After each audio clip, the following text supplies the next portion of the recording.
ലഹരിക്കെതിരെ പ്രതിരോധം തീർക്കാൻ ഹ്രസ്വചിത്രവുമായി ഒരു സംഘം വിദ്യാർത്ഥികൾ. മാള കുണ്ടൂരിലെ സ്കൂൾ വിദ്യാർത്ഥികളാണ് നന്മയുടെ സന്ദേശവുമായി രംഗത്തെത്തിയത്.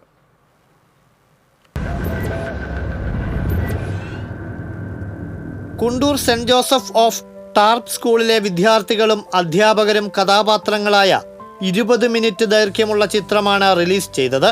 സിനിമാ സീരിയൽ നടനായ ഹാപ്പി ബൈജു ചിത്രത്തിന്റെ കഥയും തിരക്കഥയും സംവിധാനവും നിർവഹിച്ചിരിക്കുന്നു.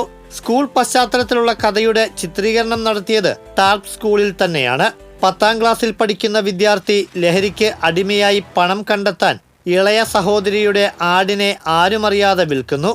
ഓമനിച്ച് വളർത്തിയ ആടിനെ രാവിലെ കാണാതായപ്പോൾ സഹിക്കാൻ കഴിയാതെ ഹൃദയം പൊട്ടിമരിക്കുന്ന സഹോദരിയുടെ വേദനയാണ് ഹ്രസ്വചിത്രം പറയുന്നത്.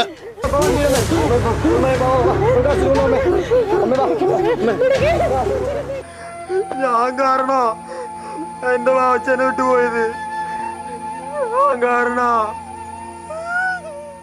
സ്കൂളിലെ SPG ഗ്രൂപ്പിന്റെ നേതൃത്വത്തിലാണ് ഈ ആശയം നടപ്പാക്കിയത്. ചിത്രത്തിന്റെ റിലീസിംഗ് വേളയിൽ Mala station PRO Rajeev Nambeesan, principal Deepthi Kalappurakkal, panchayat അംഗം Sethumon Chittethu, school manager sister Clara എന്നിവർ സംസാരിച്ചു. TCV മാള.